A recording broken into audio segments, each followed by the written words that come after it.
Assalamualaikum warahmatullahi wabarakatuh. Waalaikumsalam warahmatullahi wabarakatuh. Alhamdulillahirabbil alamin. Wa bihi nasta'in ala umuri dunya waddin. Wassalatu wassalamu ala asyrafil anbiya'i wal mursalin. Sayyidina wa habibina wa syafi'ina wa maulana Muhammadin wa ala alihi wa sahbihi ajma'in. Amma ba'du. Faqad qala Allah ta'ala fil Qur'anil Karim wa huwa asdaqul qailin. A'udzu billahi minasy syaithanir rajim. Yarfa'illahu alladhina amanu minkum walladhina utul ilma darajat al-ayat. Wa qala Rasulullah sallallahu alaihi wasallam, "May yuridillahu bihi khairan yufaqihu fid-din." Al-hadis. Shadaqallahul azim wa shadaqa rasuluhun nabiyul habibul karim. Wa nahnu ala zalika minasy syahidin wa syakirin walhamdulillahi rabbil alamin. Yang saya hormati dan yang saya muliakan kepada Ketua Pengurus Mushola Ibtidaiyah Al-Mukarram Bapak Murjito, yang mudah-mudahan beliau senantiasa selalu diberikan keberkahan dalam kehidupannya oleh Allah Subhanahu wa Ta'ala. Amin ya Rabbal Alamin. Yang saya hormati pula para orang tua, para bapak, wabil khusus jamaah pengajian Mushola Ibtidaiyah yang hadir pada malam hari ini. Ya, mohon maaf tidak saya sebutkan namanya dan insya Allah tidak mengurangi rasa takzim saya. Tentunya mudah-mudahan bapak-bapak semuanya senantiasa Allah berikan keistiqomahan untuk beribadah. Allah berikan keberkahan dalam kehidupannya dan mudah-mudahan segala cita-citanya yang baik senantiasa dikabul oleh Allah Subhanahu wa Ta'ala. Amin ya rabbal alamin. Puji dan syukur kehadirat Ilahi Rabbi. Alhamdulillah, pada malam hari ini Allah Subhanahu wa Ta'ala masih memberikan kita nikmat sehat badan dan juga nikmat iman dan juga nikmat kesempatan sehingga kita bisa meluangkan waktu kita untuk thalabul ilmi atau untuk mencari ilmu. Mudah-mudahan dengan niat kita yang baik, duduknya kita di sini senantiasa menjadi satu wasilah agar turunnya rahmat dan ampunan Allah kepada kita semuanya. Amin. Dan juga mudah-mudahan kita semuanya dianugerahkan ilmu yang bermanfaat. Amin ya rabbal alamin. Salawat dan salam selalu Allah limpah curahkan kepada Nabi kita Muhammad sallallahu alaihi wasallam. Tak lupa kepada para keluarganya, para sahabatnya, para pengikutnya, sampai kepada kita selaku umatnya. Yang mudah-mudahan kita semua diberikan keistiqomahan untuk melaksanakan segala sunnahnya, dan di yaumul kiamat nanti kita akan mendapatkan syafaatul usmanya. Amin ya Allah ya rabbal alamin. Bapak-bapak hadirin yang dimuliakan Allah, sebadanya 2 minggu yang lalu kita bahas tentang syarat sah maupun rukun dalam sebuah pernikahan. Berikut syarat-syarat menjadi saksi maupun menjadi wali nikah. Pada kesempatan kali ini dilanjutkan pembahasannya, yaitu tentang masalah khitbah. Apa itu khitbah? Jadi bacanya khitbah, ada khutbah, ada khitbah, beda. Khitbah itu iltimasul khotib minal makhtubat an nikah. Yang namanya khitbah, permohonan seorang laki-laki yang melamar kepada perempuan yang dilamar untuk mengajak nikah. Itu namanya khitbah. Bahasa kita melamar. Apa hukumnya ya? Hukum melamarnya sunnah. Biar kenalan dulu, biar tahu dulu, bahkan dilihat dulu wajahnya, dilihat dulu telapak tangannya. Dan kemarin syaratnya perempuannya kudu yang benar-benar diyakini kewanitaannya. Artinya kudu benar-benar perempuan istilahnya gitu ya. Kalau malam dia perempuan, siang laki-laki. Tipu itu. Jadi harus benar-benar dicek. Sehingga di sini bahasa dalam sebuah kitab wala yajuzu ayyusarriha bi khitbatin mu'tadatin an wafatin aw talaqin batinin aw raj'in. Bahasa kita, dan tidaklah boleh terang-terangan atau bahasanya gamblang, bahasanya terus terang melamar perempuan yang masih dalam iddah wafat. Contoh, istri atau ada wanita ditinggal wafat suaminya, baru dapat sebulan udah ada yang ngincar karena memang bininya cakep gitu. Udah ada yang ngincar nih, mau ngajak nikah, itu bahasanya nggak boleh terang-terangan, sebab dia masih dalam keadaan iddah, karena iddahnya atau masa tunggunya belum selesai. Apalagi iddah wafat, iddahnya itu sampai 4 bulan 10 hari. Belum 4 bulan 10 hari, kalau ada yang mau ngajak nikah atau mau melamar, itu bahasanya nggak boleh secara terang-terang. Jadi perlu gimana? Ya kalau kita terang-terangannya kalau sudah selesai iddah. Terus bahasanya, nah bahasanya kalau mau ngajak nikah ya harus bahasanya bahasa yang kinayah, bahasa sindiran. Bahasa sindiran. Saya siap kok bertanggung jawab. Nah itu. Nah, saya siap tanggung kok biaya hidup kamu. Nah maksudnya mengajak kawin. Nah itu kan sindiran, nggak terang.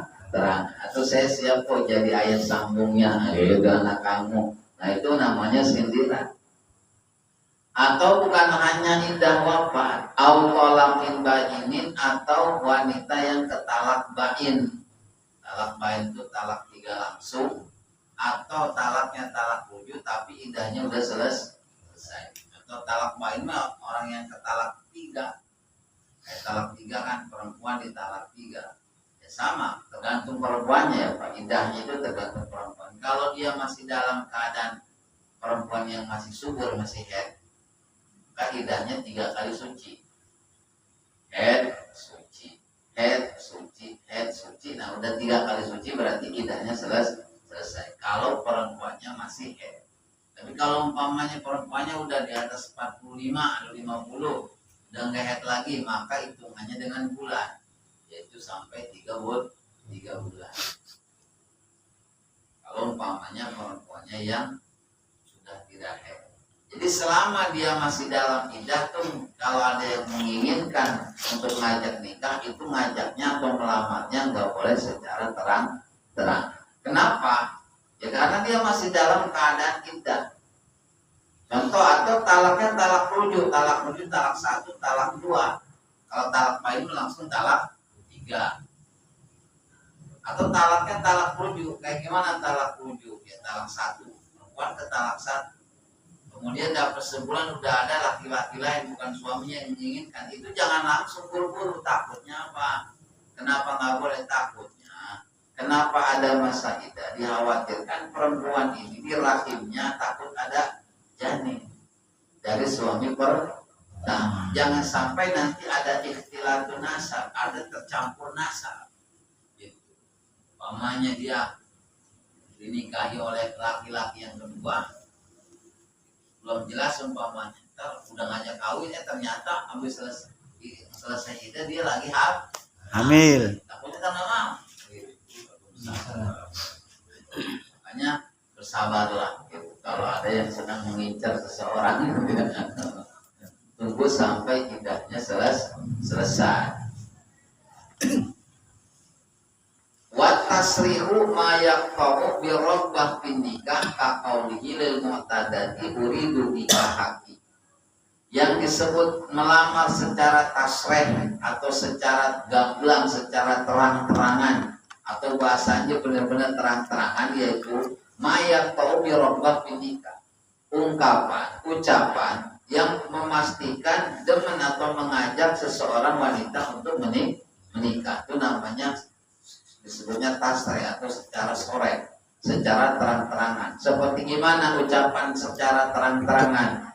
seperti laki-laki bicara ke wanita mengajak nikah, uridu nikahaki, saya ingin menikahimu. Nah itu terang-terangan ngelamarnya. Kalau kita kan ngelamar anggapnya apa namanya sindiran. Kalau kita memang bukannya, kalau yang masih dalam masa idah itu ya maksudnya, dia itu harus dengan sindiran. Kalau perempuannya masih dalam masa idah. Tapi kalau sudah lepas idah langsung aja tuh poin. Sebab begini Pak, kalau talaknya talak rujuk, ada kemungkinan suaminya balik lagi. Umpamanya ditalak rujuk, ditalak satu perempuan. Karena talak satu, selama perempuan masih dalam masa idah, itu suami masih tetap harus ngasih nafkah, masih tetap harus memberikan tempat tinggal. Jadi udah ditalak jangan ditelantarin aja, masih tetap dia udah lepas idah, udah itu bukan tanggung jawab kita lagi, karena kita udah kalau nggak bisa rujuk lagi. Kok nggak bisa rujuk tapi harus ada pernikahan baru karena tadi idahnya selesai. Saya contohkan biar lebih paham lagi. Si Zaid menikah umpamanya dengan Komaria ditalak satu sama Zaid. Komaria aku jatuhkan talak satu kepada. Nah talak satu berarti dia ketika sudah ditalak ini dia dalam keadaan tidak. Cuman dapat 3 hari balik lagi ya jadi, karena talaknya masih satu.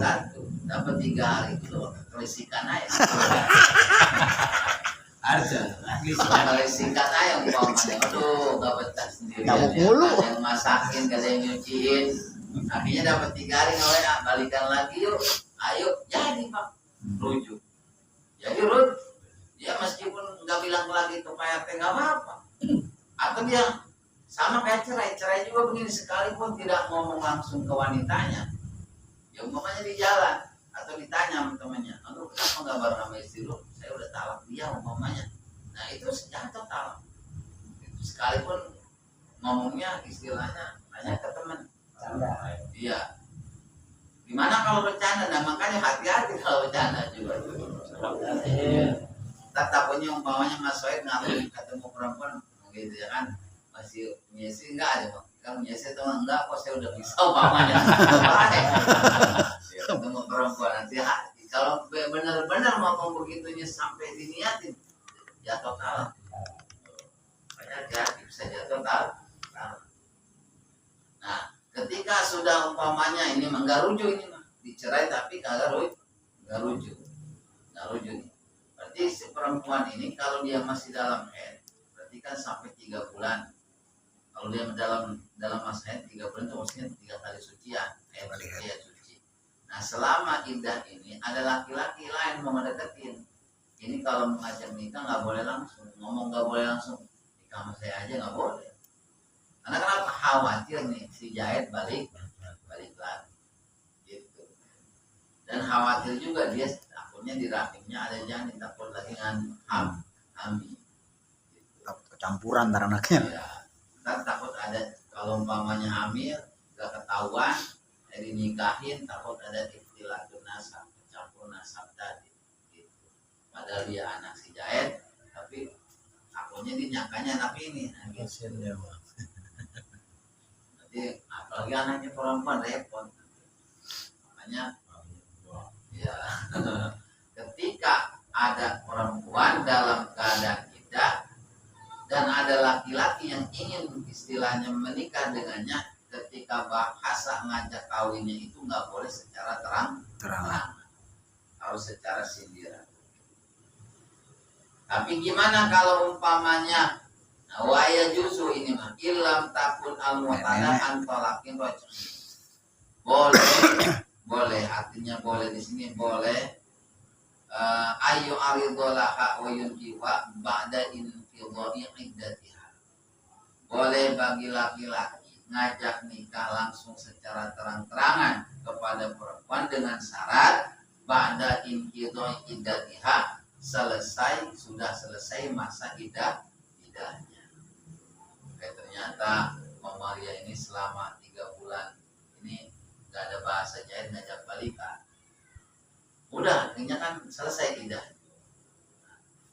Ternyata ternyata udah lebih dari masa idah, ini pengen balik lagi, ini pengen balik, ini pengen nikah. Nah, Jadi gimana? ada dua laki. Duel jadinya. Akhirnya kata Komaria, waduh di sini masih ada kenangan manis. Asik. Di sini terlalu manis. Ya kan?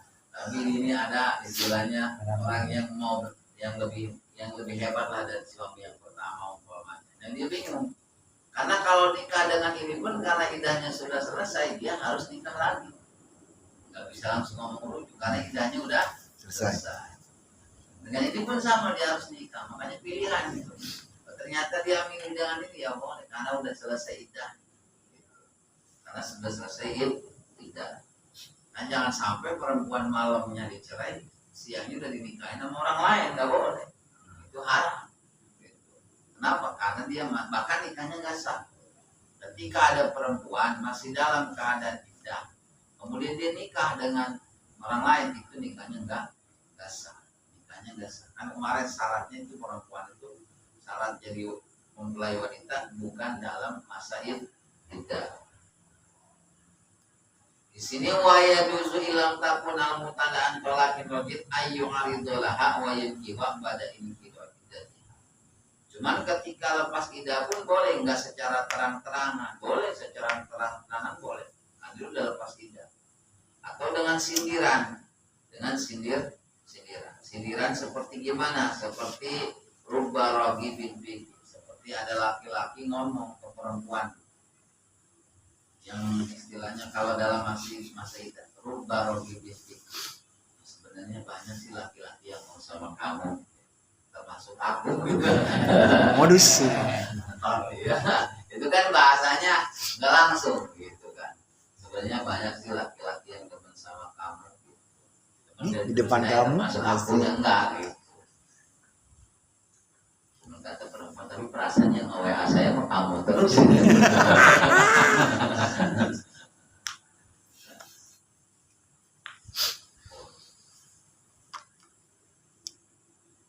Jadi kalau umpamanya sudah lepas idah boleh secara tasrih. Tapi kalau dalam masa idah dia harus secara sindiran. Amal mar'atul khaliyah an mawani ini kawaan khidbatil sabiqah fa yajuzu khidbatuha ta'ridan wa tasrih. Atau sama apa namanya? Bagaimana kalau melamar wanita yang sudah dilamar orang, nggak boleh. Wanita ini udah dilamar orang lain, datang lagi laki-laki melamar, nah itu sebenarnya nggak boleh. Kalau dia sudah dilamar, kecuali yang melamar pertama nyerah dia, udahlah saya nggak bisa nikah dengan dia, nah boleh tuh laki-laki yang lain. Kalau dia sudah dilamar orang lain nggak boleh, sekalipun jangan kuning berulang. Adapun perempuan yang kosong daripada penghalang nikah atau dari lamaran sebelumnya, artinya perempuan yang bukan dalam masa idah seperti perempuan yang belum nikah, Jadi kalau perempuan yang belum pernah nikah masih perawan, itu mah melamarnya mau secara sindiran atau maupun secara terang-terangan, itu mah boleh. Dia masih perawan, yang datang laki-laki ngomong secara terang-terangan aja nikah boleh, atau secara sindiran pun boleh, karena dia masih gadis. Karena begini, wanisa'u ala dorbain, perempuan itu ada dua macam.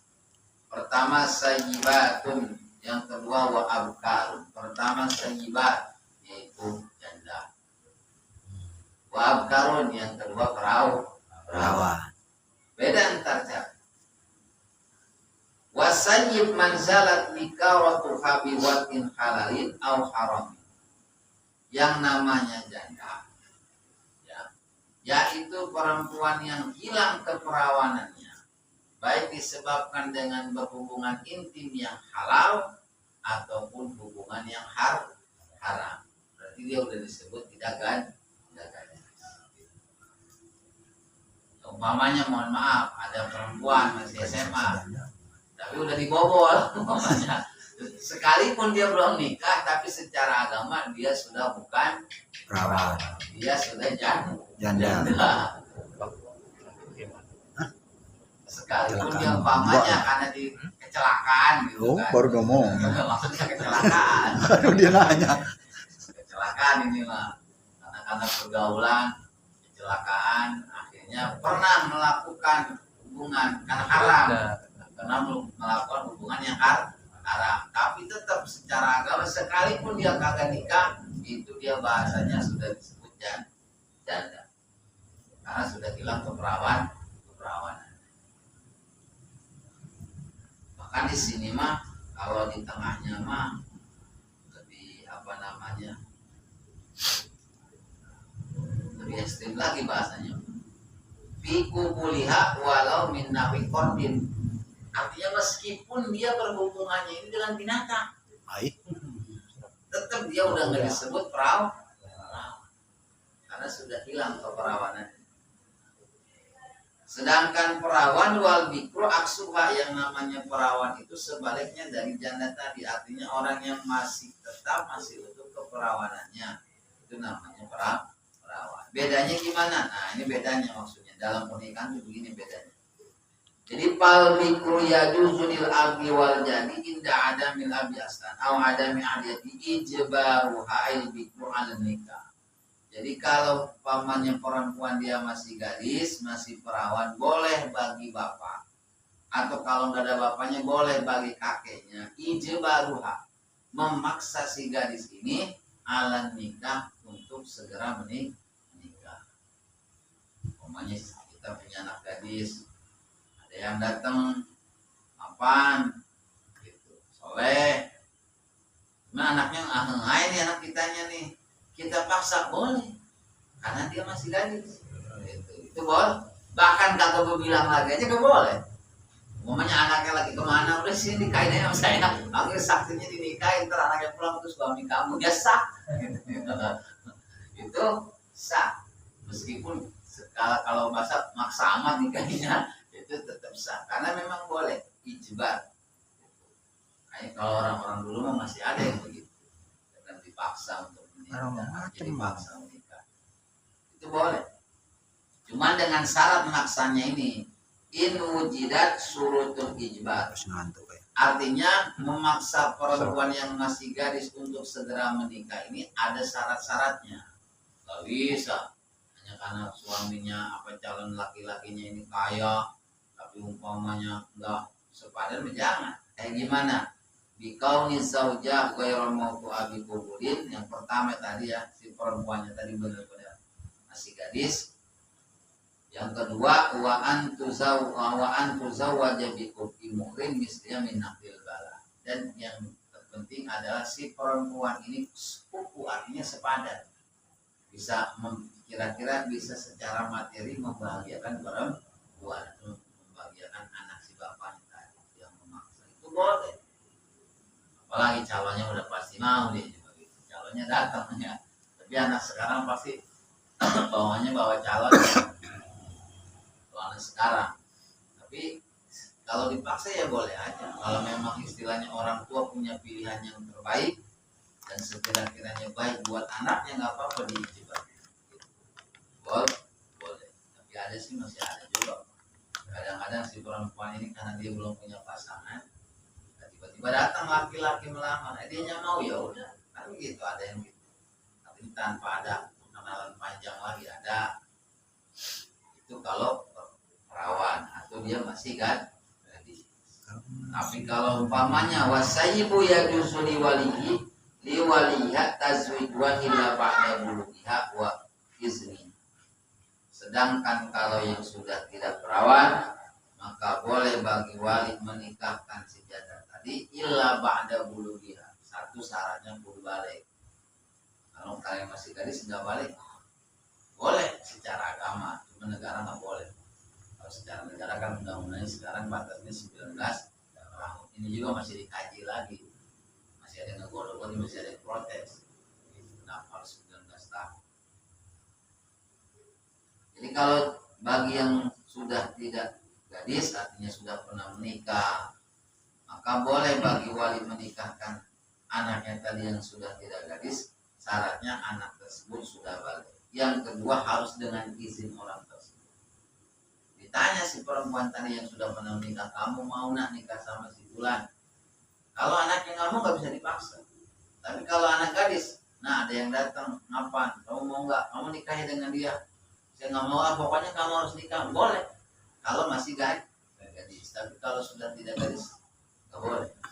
Apalagi dia sudah mengalami yang namanya pernikahan, dan umpamanya, mohon maaf, dia berpisahnya umpamanya caranya itu karena ada konflik, umpamanya pasti ada trauma dalam pernikahan. Dan minta izinnya ke si perempuan yang sudah tidak gadis ini harus secara ucapan. Beda kalau perempuan yang masih gadis, Pak. Umpamanya nih, punya anak gadis, datang lelaki, datang melamar atau ngajak nikah. Terus kata bapaknya, ditanya, gimana nak, kamu mau dengan laki-laki yang datang? Si anak itu diem. Nah itu berarti diemnya mau. Kalau umpamanya dia masih gadis. Tapi kalau yang sudah tidak gadis itu harus ada ucapan. Umpamanya dia perempuan ini udah pernah menikah, bercerai, terus ada lagi laki-laki datang ke orang tuanya, ditanya, nah ada yang datang mau menikah dengan kamu, mau nggak? Ini harus ada ucapan, ya saya mau. Itu harus ada ucapan. Nggak sekedar diam, tapi harus ada ucapan. Kenapa? Karena alasannya itu li'anna idna shaghira ghairu mu'tabar. Karena izin dari si perempuan yang sudah menikah tadi itu diperhitungkan. Diperhitungkan. Nah, itu masalah melamar. Kalau kita ada berubah ngelamar aja sekarang kan udah kayak orang mau istirahat. Iya, sekarang namanya kita modalnya makin gede aja. Karena yang mau yang mau nikahan itu melamarnya ya udah kayak seserah. Sudah bawa kue, bawa uang, bawa istilahnya perhiasan juga. Sekarang faslun wal muharramatu ail mahram nikah ail muharramu nikahuhunna binas arba'a asyara.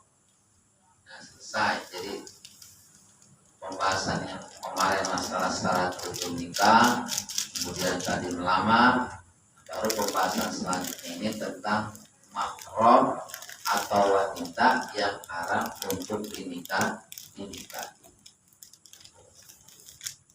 Secara nas Al-Quran, pasangan atau lawan jenis yang haram untuk dinikahi itu ada 14. Ada 14. Di mana yang 14 ini sab'un bin nasab, yang 7 ini dia mahram disebabkan karena ada hubungan darah atau karena ada nasab. Karena hubungan darah. Siapa? Wahunna al-umu, yang pertama adalah ibu. Jelas haram anak nikah dengan ibu, itu jelas haram. Itu. Tapi memang ada kejadian kalau yang di luar agama kita itu ada kejadian. Dimana sekalipun tiri, kalau tiri itu sama. Sekalipun ibu tiri, sebenarnya nanti ada itu mau disebutnya mahram bil musahar karena pernikahan. Kalau ibu tiri nikah dengan anaknya ini tetap haram. Kalau si ibu tirinya pernah berhubungan dengan bapaknya, kemudian bapaknya bercerai tapi pernah berhubungan, itu udah jadi ibunya, nggak bisa nikah dengan anaknya. Sama bapak tiri juga, bapaknya nikah dengan anak tiri, tapi si bapaknya pernah berhubungan dengan ibunya, itu namanya jadi anak, nggak bisa haram. Wa in alat, artinya wa in alat meskipun ke atas terus sampai ke atas, artinya si ibu punya ibu, ibunya lagi punya ibu, ibunya lagi punya ibu, terus itu semuanya mahram, artinya orang perempuan yang haram ini dinikahi. Wa in alat. Yang kedua, wal bintu wa in sabulat. Yang kedua, anak perempuan sekalipun terus ke bawah. wanita punya anak perempuan, itu mahram, nggak boleh menikah dengan anak perempuan. Atau ke bawahnya, anak perempuan kita punya anak lagi perempuan, terus punya anak perempuan, itu semuanya mau cucu cicit sampai ke bawah, itu namanya mahram. Artinya haram untuk dinikah, haram. Amal makhlukoh, nah ini penjelasannya. Ada perempuan atau laki-laki yang terutama perempuan al makhlukoh yang diciptakan min ma'izina daripada air mani jina min ma'izina syaksin fatahillulahu alal asob. Artinya begini, kalau ada seorang perempuan hamil di luar nikah, anaknya perempuan, ini anak perempuan nikah dengan bapaknya boleh. Artinya ibu nggak dinikah, awas. Kalau dinikah ibu itu jadi mahram namanya. Contoh begini dah biar paham. Ini perempuan bobolan, tapi kebobolannya yang masih jahit juga nih. Yang ngebobolnya jahit di luar nikah, punya anak perempuan. Kalau ibunya nggak dinikahin sama jahit dan dinikah, ternyata dia lahir nih seperti anak nih, udah gede, nikah dengan ini sah, halal. Hah? Iya, tapi halal. Karena di luar nikah tadi, kecuali ininya nikah dengan ini jadi cuman anaknya awas, bukan anak kandung, tapi anak tiri. Ya, paham gak Pak? Paham. Iya. Karena begini, Nggak ada nggak ikatan pernikahan. Iya, jadi terikatnya bukan karena nasab, Ya. tapi karena bernikah. Caranya memang dari dia. Iya, nggak bisa.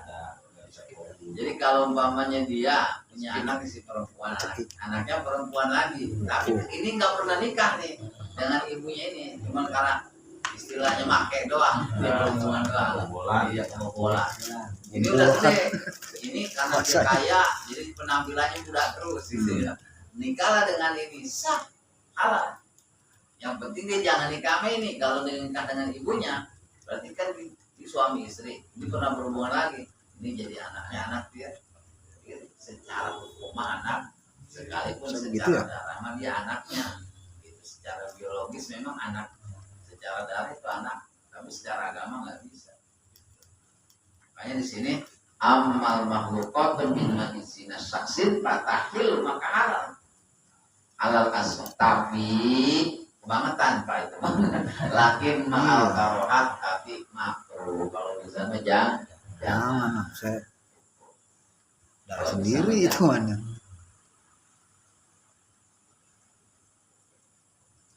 Sawaun kanatil al-mazniyah biha mutawihatan aula. Artinya begini, meskipun perempuan yang dijinahi memang tadinya suka sama suka, aula ataupun tidak, umpamanya memang dipaksa. Gitu. Gimana kalau umpamanya ternyata anaknya laki-laki, hasil dari hubungan gelap ini, boleh nikah dengan ibunya? Nggak boleh, karena dengan ibunya mah jadinya nasab. Sekalipun itu di luar nikah. Jadi di sini amal mar'atu fala yahillu laha waladuha minazina. Adapun wanita maka tidak halal baginya anak laki-laki luar hubungan pernikahan. Itu enggak halal. Tuh, jadi yang pertama ibu, yang kedua anak. Yang ketiga wal ukhtu syaqiqatan kanat auli abin auli ummi. Yang ketiga yaitu saudara, baik yang saudara perempuan ya, kalau kita laki-laki. Saudara perempuan baik yang sekandung, yang sebapak maupun seibu. Itu semuanya mahram.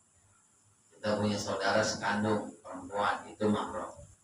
Atau umpamanya yang sebapak, bapaknya nikah lagi umpamanya dengan perempuan yang punya anak perempuan, itu saudara kita. Atau umpamanya seibu, ibunya nikah lagi dengan laki-laki yang punya anak perempuan, berarti kita hubungannya seibu dengan anaknya, itu juga mahram, artinya haram menikah. Jadi saudara mau yang sekandung, saudara perempuan yang sebapak, seibu, itu semuanya mahram. Jadi nggak boleh 3 ya. Kemudian yang keempat, wal kholatu hakikotan au biwasitotin kaholatil abi awil, yaitu bibi dari ibu, baik secara hakikat maupun melalui pelantaraan. Nah, gimana secara hakikat? Contoh ibu yang secara hakikat, yaitu contoh bibi dari ibu kita punya, atau namanya ibu kita punya adik, atau punya perempuan. Nah, berarti namanya dari ibu tuh. Beda kan dari bapak mah. Kalau dari bapak kan bapak punya adik perempuan atau bapak punya perempuan. Nah itu kan kita manggilnya bibi. Itu juga sama mahram. Ini kalau dari ibu namanya kholat. Cuman atau biwasitotil abi, artinya biwasitotil abi begini, bibinya bapak tetap. Bibinya bapak dari ibunya. Berarti kita menenek gitu. Nenek. Ya, itu tetap mahram. Artinya nggak boleh nikah yang teman-teman. Kampungan. Nikah. Harjo. Harjo. Di sini entar ya pernikahan, soalnya belum pernikahan. Kemudian wal amatu artinya bibi dari bapak, yang tadi ya, bibi dari bapak. Ya, bibi dari bapak kita punya adik atau punya kakak perempuan. Nah, itu haram. Itu selamanya, haram itu selamanya. Atau au bintul akhi, anak perempuan dari saudara laki-laki atau dari saudara perempuan juga sama. Wa banatu auladihi min zakarin aw unsa wa bintu ukhti. Artinya anak perempuan atau keponakan dari saudara laki-laki. Kita punya adik laki, adik kita punya anak perempuan, kita manggilnya keponakan. Keponakan mahram. Kita nggak batal wudhu. Bahkan secara fikih kita nggak batal wudhu. Dia cium tangan ke kita punya wudhu nggak batal keponakan. Atau umpamanya dari perempuan juga sama, kita punya adik perempuan, dia punya anak lagi perempuan, itu keponakan dari saudara perempuan. Nah dengan keponakan dari saudara perempuan itu juga sama, bukan apa itu nama mahram. Kita nggak batal wudhu, bahkan nggak, selain batal wudhu haram untuk menikah, karena kita sebagai pamannya bisa jadi wali. Itu Pak. Jadi kalau saya ulang lagi, pertama ibu, kedua anak perempuan, yang ketiga saudara perempuan, kemudian bibi dari ibu, bibi dari bapak, keponakan dari saudara laki-laki, keponakan dari saudara perempuan. Itu mahram secara nasab karena hubungan darah. Kemudian wasnatani al muharramat binas birodot. Ada 2 orang. Ini mah bukan karena nasab tapi karena menyusui. Siapa? Al-um al-modi'ah wal ukhtumina rodot. Yaitu ibu yang menyusui dan anak si ibu dan juga anak saudara atau anak si ibu yang menyusui. Ini si ibu pernah nyusuin anak tetangganya disusui laki-laki, bahkan nyusunya sampai istilahnya berhari-hari lah karena ditinggal oleh ibunya disusui. Dia juga punya anak perempuan, nah berarti ini kesini jadi ibu, ini kesini jadi saudara. Ini namanya ibu susu, nah ini saudara susu. Itu namanya. Itu 2 orang tadi mahram. Gak boleh si anak laki-laki ini nikah dengan ibunya, gak boleh. Nikah dengan ibunya pun gak boleh, karena dia jadi saudara. Bahkan berkelanjutannya gimana? Ketika si anak perempuan ini dia punya anak, ini jadi keponakan. Jadi mahram terus-terusan. Gara-gara air susu itu. Iya, gara-gara air susu. Jadi mahramnya bisa terus merambah. Bahkan umpamanya si ibunya ini punya, dalam istilahnya, karena dia udah jadi ibu, berarti dia punya adik jadi bibi. Secara hukum gitu. Panjang kalau dijelasin. Ngelih. Jadi udah berapa tuh? 7 tambah 2 9. Dan yang tadi ibu yang menyusui saudara perempuan atau anak si ibu yang menyusui. Kemudian yang Asik.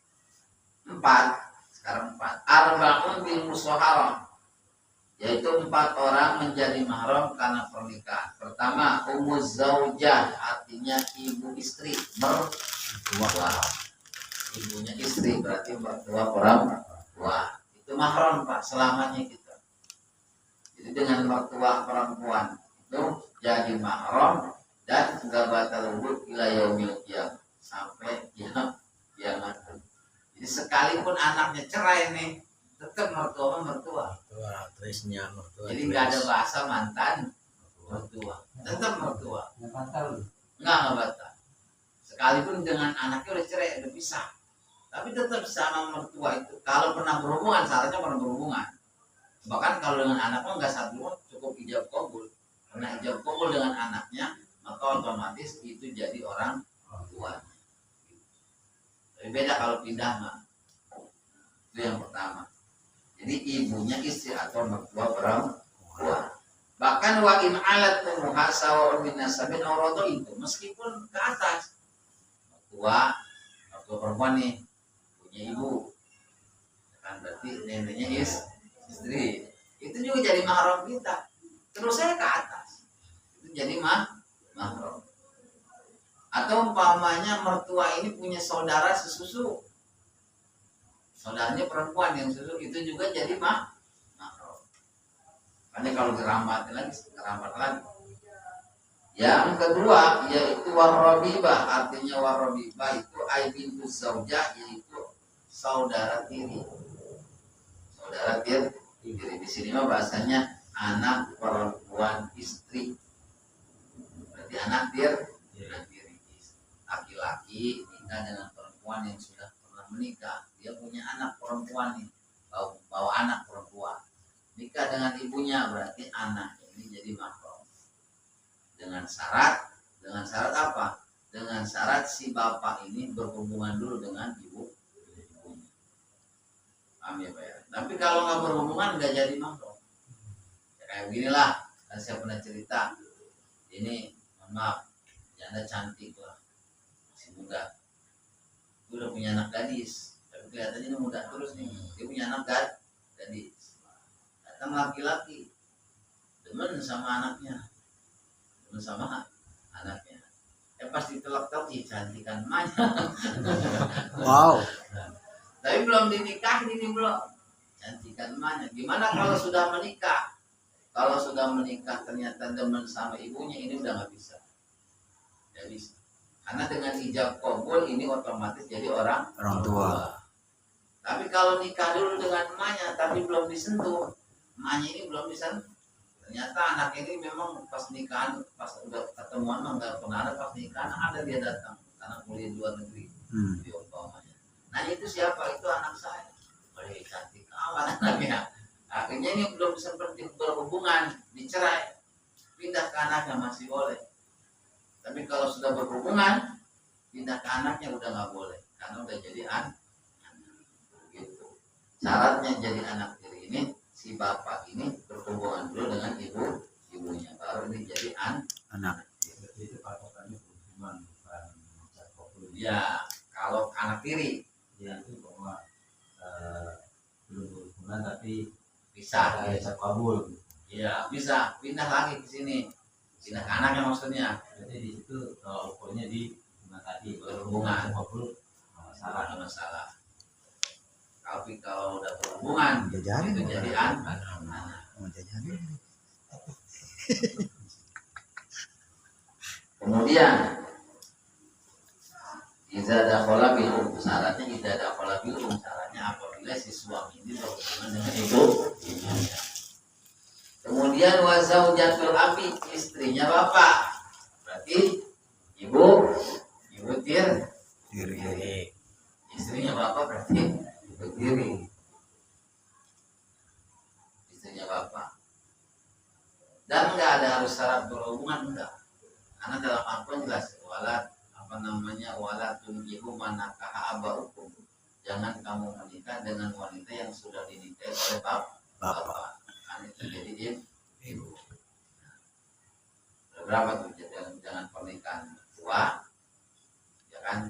Pertama istrinya dan mertua, kemudian anak tiri, kemudian ibu tiri. Nah, yang keempat wazaujatul ibni, yaitu istrinya anak, berarti menantu.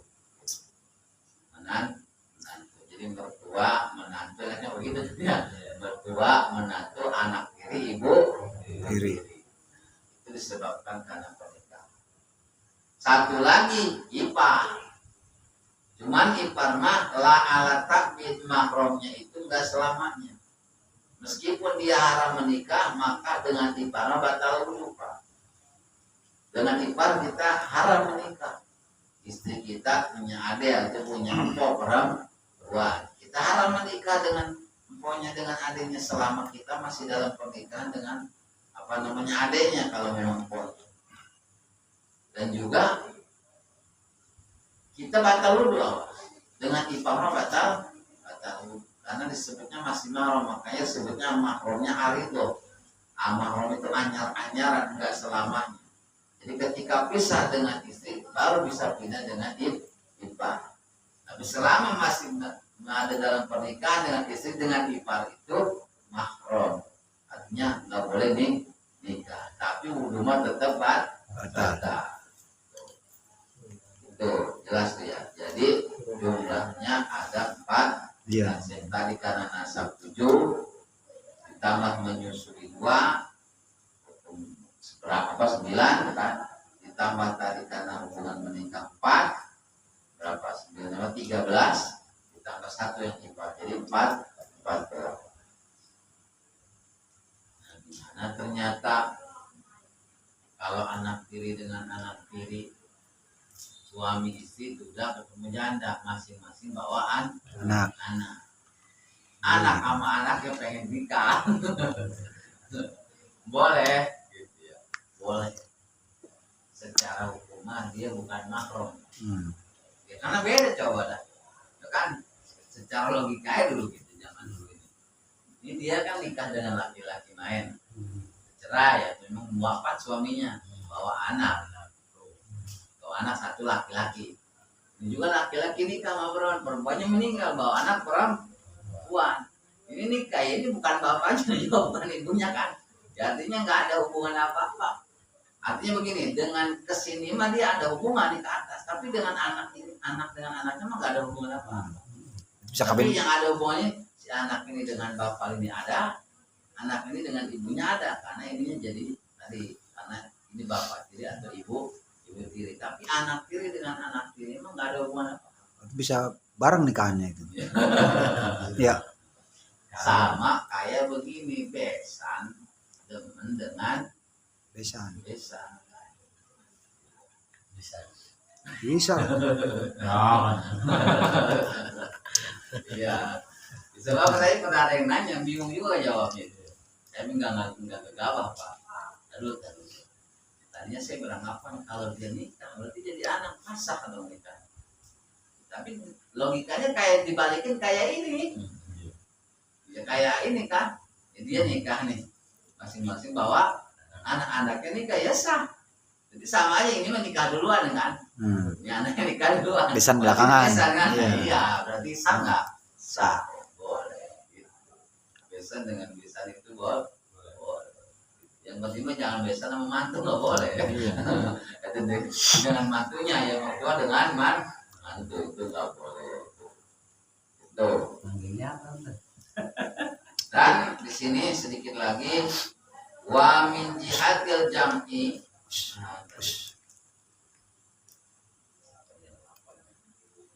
wa hiya ukhtuz zawj wala yajmu bainal mar'ah wa amati wala bainal mar'ah. Artinya laki-laki itu tidak bisa mengumpulkan istri dengan saudaranya, istri dengan bibinya lah, dari bapak maupun bibinya dari ibu.